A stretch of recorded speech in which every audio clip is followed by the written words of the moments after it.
Hi, I'm David. Welcome to my channel. If we haven't met before, it's nice to meet you, and if we have, it's good to see you again. I'm going to give you a little background on myself so you can kind of know what to expect here, because I do a lot of different things, so there's going to be a whole lot of different things here. I'm originally from Chicago, hence all the love for the Chicago Cubs, and I've been raised in California. I lived in Central California for a while, worked in the produce industry, working in packing sheds and working in entertainment and studying really hard in school where I majored in chemistry and minored in biology. I went on to move into psychology and did my graduate studies in communication, studying social influence and attitude change. And all the while I've been in bands and theater and all sorts of stuff like that.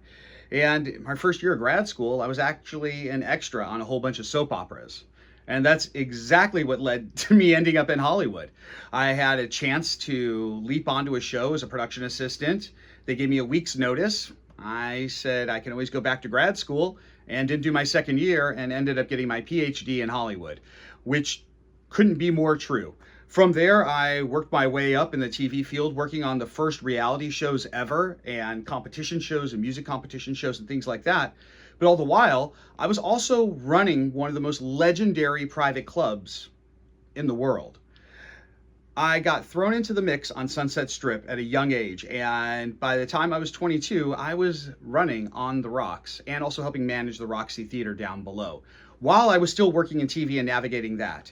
I had no experience in running clubs. I had no experience with Hollywood or Los Angeles for that matter, but I found a way to make it all thrive. And for 6 years, I ran the most exclusive club in the world, exactly as the way I saw fit. You could come, hang out, be a good person, have fun. If you were a jerk, we didn't care how famous you were. You're not allowed in. No jerks. I think there's a sign like that or something. Anyway, it was a wonderful experience, but I got to a point where I wanted to move further, and television was really offering a lot, and I knew Sunset would always be my home, and I'm always over there. You can always catch me at the Whiskey, the Rainbow, the Roxy, somewhere in that range. And so I focused on TV. And after I left the Roxy, I actually did a quick fun stint doing professional photography. I shot for Rolling Stone, Revolver, tons of bands and labels, and had a chance to photograph almost every major band in the world during about a year and a half. But it was TV that was really calling to me. Photography was a passion and I didn't want to make it a career, so I kept focusing on TV. And while doing that, I had access to a ton of sound design and a whole bunch of sound effects. And through that, I invented AudioJack. AudioJack is an audio-based movie. There's no words, there's no video, there's no music. It's hundreds of sounds that are edited together to tell a story for your imagination. We never tell you what the actual story is, so there's no wrong answer. So you can listen to it with your friends and come up with different narratives. It's a wonderful tool. There's a website, audiojack.com. There's a free app. It's used in education programs, health programs. People use it at for parties, I've heard, for things like that, on game night where you go around and share stories. People use it to help them fall asleep. It's a wonderful tool, and there's all sorts of different stories in there. And we take no data, by the way. That is a huge part of the reason why it's used in programs all over the world. But during that, AudioJack has thrived and become something absolutely amazing, and I still kept with television. And through that, one of my very best friends called me out of the blue and let me know he got a 3D printer for Christmas. And I thought it was fascinating because I knew nothing about those. And I started to learn through Joel about 3D printing, and he created a YouTube channel all about 3D printing called 3D Printing Nerd. I gave him some tips and tricks on production and things like that, and then it really started to take off. And I told him, if you ever want to take this seriously, I've got your back. I believe in this 100%. And well, Joel called me one day and said he quit his job at Adobe and he was doing this full time, and if I was ready. I was in the middle of producing a show for Netflix called Next in Fashion at the time, and I told him, I said, all right, you know what? I'm on board. Let me finish the show first, and then we'll go.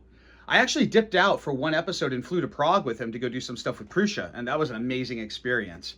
And then came back, finished the show, which you should all check out. It's a fashion competition show on Netflix called Next in Fashion.